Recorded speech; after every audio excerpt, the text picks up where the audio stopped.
qu'on doit appeler ça. Mais non, ouais, j'ai eu l'occasion d'aller voir un bout du deuxième match de Carouge contre Nice et aussi Carouge a fait du bon boulot, qui a réussi à obtenir le match nul aussi. Donc vraiment les équipes genevoises ou de la région genevoise très intéressantes aujourd'hui. Je pense que c'est de bon augure pour la suite du tournoi. Le match va bientôt commencer. Stéphane, je te laisse la main. Merci Bastien, effectivement, deuxième match du groupe D entre le FC Séville et Bourgoin-Jallieu, les Français, alors que toutes les deux équipes sont prêtes et on est gentiment en train de partir simplement pour ce deuxième match. L'occasion pour moi de vous rappeler que lors du premier match, Bourgoin-Jallieu s'est incliné dans la deuxième salle, donc ce n'était pas diffusé en direct 2-1 face au PSV Eindhoven. Et Séville qui s'était imposé sur le même score 2-1 sur le gong contre l'AS Monaco. Donc un groupe qui a priori est assez relevé avec des 4 très très bonnes équipes. Et c'est très très ouvert pour la suite et au niveau des points, au niveau comptable. Alors que là c'est parti avec Séville, Bourgoin-Jallieu qui récupère la balle. Et Séville qui repart.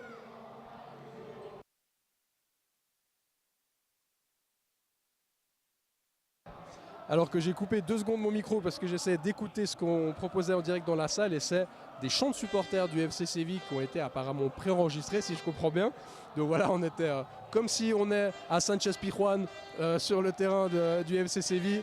C'est l'occasion pour tout le monde de se remettre complètement dans le bain et dans l'ambiance alors que les tribunes petit à petit augmentent en nombre. Il y a de plus en plus de monde, de plus en plus de bruit. C'est de bon augure pour la suite. Et c'est un tournoi qui en vaut la peine avec des formations moins de 11 ans, on vous rappelle, mais des formations qui présentent déjà de très très très belles choses, aussi bien techniquement que tactiquement. Allez, c'est parti avec l'occasion aussi de vous dire 2-3 mots sur l'AS Bourgoin-Jallieu qui s'est qualifié dans le tournoi de qualification français. L'année passée, c'était le JS Créchoise qui s'était qualifié avec ce moyen-là.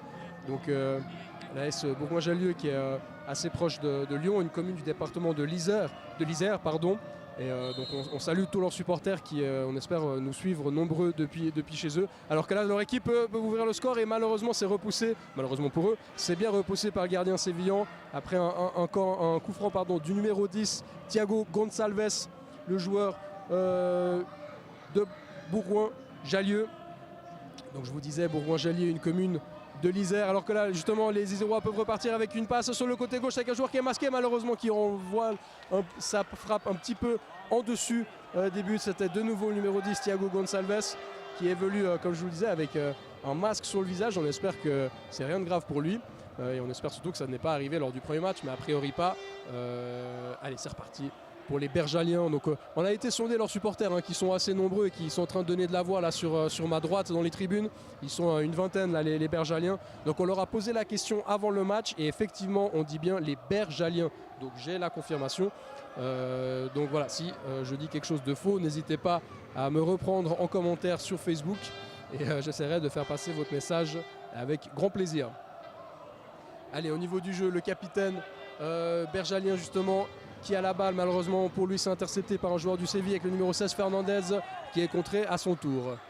Et Séville qui va pouvoir repartir avec le numéro 3 Serrada en touche. Et Gonçalves, le joueur de Bergalien qui est fauché, pas de faute, avantage dit l'arbitre.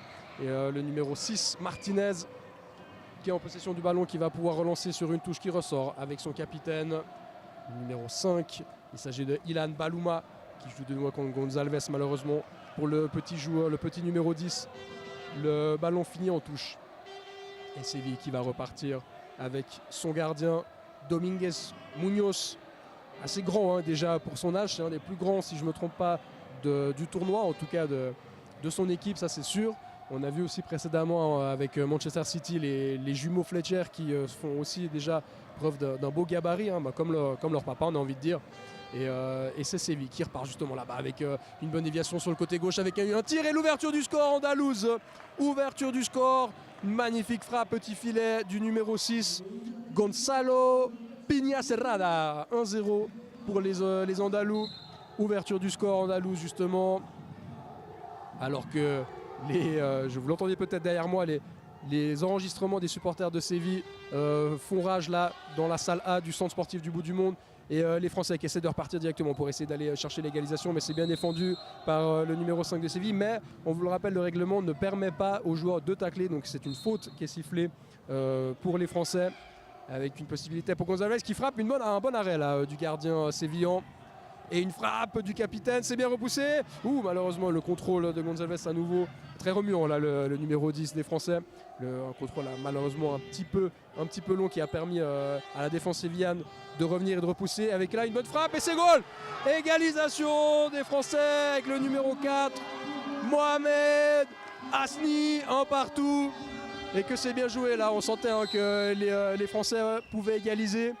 Bien joué là, un partout. Tout est à refaire pour le FC Séville qui repart avec le numéro 6, l'auteur du 1-0 de l'ouverture du score, Prieto, dont les lacets sont défaits d'ailleurs. Il faudra qu'il les refasse, éviter de tomber là et de se blesser, sachant qu'on est toujours à la première phase de groupe, hein, et il y en aura une deuxième encore avant de passer à la phase des classements qui aura lieu déjà demain après-midi.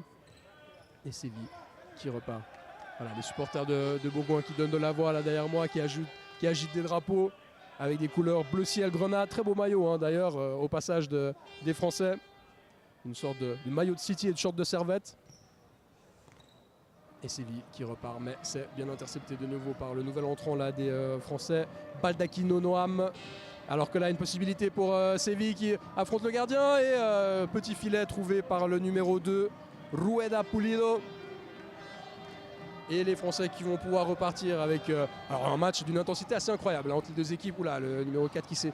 il grimace un peu, hein, ouais, il s'est pris les pieds dans le sol et ça a donné l'occasion. Et l'ouverture du score, la reprise de l'avantage par le FC Séville avec un but du numéro 3 si je ne me trompe pas.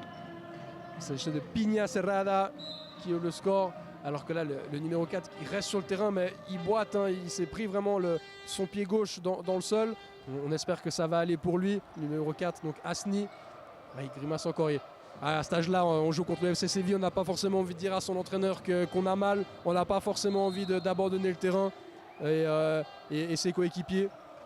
Voilà, c'est justement lui, hein, Hasni.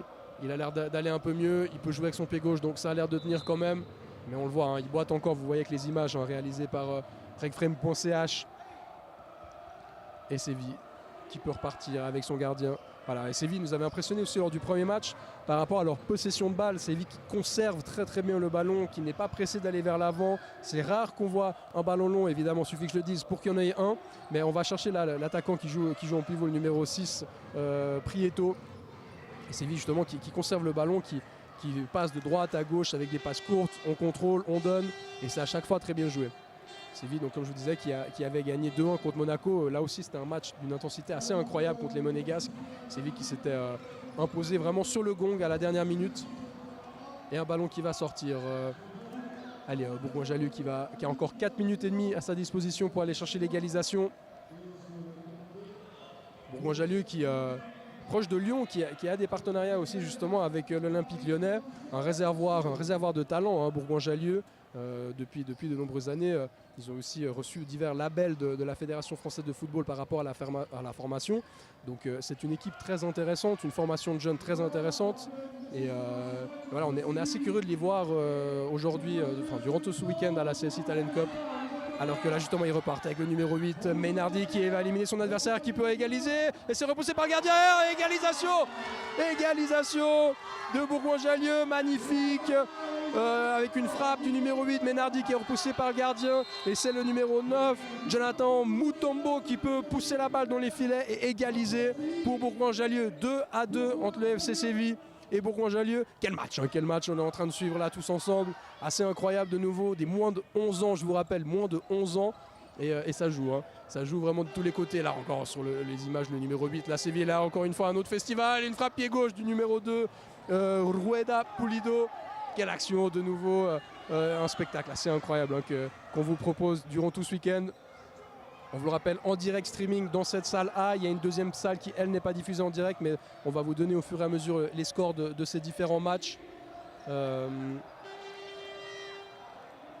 Allez, une action de nouveau pour Bourgoin-Jallieu. Malheureusement, là, un dégagement du gardien. Et c'est immédiatement puni avec une frappe pied gauche du numéro 3, Pina Serrada, qui avait déjà marqué le premier but des Sévillans, si je ne me trompe pas. Une frappe assez incroyable, hein, du pied gauche, coup du pied, petit filet, rien à faire malheureusement pour le gardien. Yanis Souffrant, le gardien des Bergaliens. Allez, 3-2, hein, il reste 2 minutes et demie encore à jouer avec une frappe de nouveau du numéro 10. Ouh là là là. Avec un arrêt somptueux du gardien andalou, Diego Dominguez, qui repousse les tentatives des Français. Et encore une tentative repoussée par le gardien. Voilà, quel match, hein, on a pas une seule seconde pour s'interrompre. Là, ça va de tous les côtés à 200 à l'heure. De nouveau, regardez, avec Séville qui va essayer de prendre de longueur d'avance, mais c'est bien repoussé cette fois par Yanis Souffrant, le gardien français.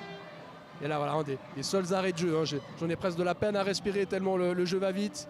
Le jeu va vite des deux côtés. Un petit cafouillage là, le numéro 4 maintenant, Villa Garcia qui ressort avec son gardien. On va essayer de se donner un peu d'air avec du côté sévillan. Un beau crochet là du numéro 5. Dont je n'ai pas vu malheureusement le nom, et une tentative de Pichnet de nouveau. Alors le défenseur Pignacera qui a tenté d'inscrire son triplé dans ce match, et il va laisser sa place, comme vous le voyez sur les images, avec le nouvel entrant là sur le côté, en bas à droite de votre écran, avec le numéro 7, l'entrée de Jiménez. Alors que là, de nouveau, Séville qui a possession du ballon. On va tenter de chercher à droite là-bas, mais c'est repoussé par la défense des Français. La balle revient sur le nouveau entrant Jiménez, numéro 7, qui essaie de jouer avec son attaquant en pivot. C'est bien repoussé par la défense française. Et une frappe là-bas, c'est contré par le capitaine bergalien, le numéro 5. Ilan Balouma, ça va donner un corner pour l'FC Séville alors qu'il reste un tout petit peu plus d'une minute à jouer. Vous voyez sur le chrono qui s'affiche en direct sur les images. 3-2 pour l'FC Séville, on vous le rappelle, avec voilà, peut-être une dernière occasion. Non, il y en aura encore plusieurs, hein, encore une minute. Tout peut se passer dans ce match. Les supporters bergeliens qui donnent de la voix, ils sont tous debout dans les tribunes. Quelle ambiance ici au centre sportif du bout du monde petit à petit. On sent que ça monte. Les tribunes commencent gentiment à être remplies, alors que là, une frappe du numéro 8, c'est contré. Ça revient encore. On essaie de décaler là-bas un coéquipier. Et un bon retour de Ménardi pour Bourgoin-Jallieu. Ça va donner un corner pour l'FC Séville alors qu'il reste 30 secondes à jouer, et une frappe du pied gauche, poteau, alors que ça revient sur un défenseur, et c'est de nouveau contré. Voilà, alors là, Séville qui aurait pu prendre un avantage décisif alors qu'on dépasse actuellement les 100 personnes en direct qui nous regardent. Bienvenue à tous pour cette 7e édition de la CSI Talent Cup. Allez, encore 15 secondes à jouer là pour les Français. Si vous voulez essayer d'égaliser, il faut jouer vite avec Gonzalez qui va essayer de chercher loin devant. Malheureusement, pas beaucoup de solutions. On tente là à côté du terrain, et ça revient sur le numéro 6, Martinez. Oh là, une bonne passe en profondeur pour le numéro 8. Malheureusement pour lui, ce sera un poil trop long, et c'est surtout très très bien sorti de la part du gardien sévillan, Diego Dominguez Munoz, qui sauve les siens. Voilà, alors là, Mathéo qui vient de me rejoindre à côté. Tu vas devoir prendre le relais assez rapidement.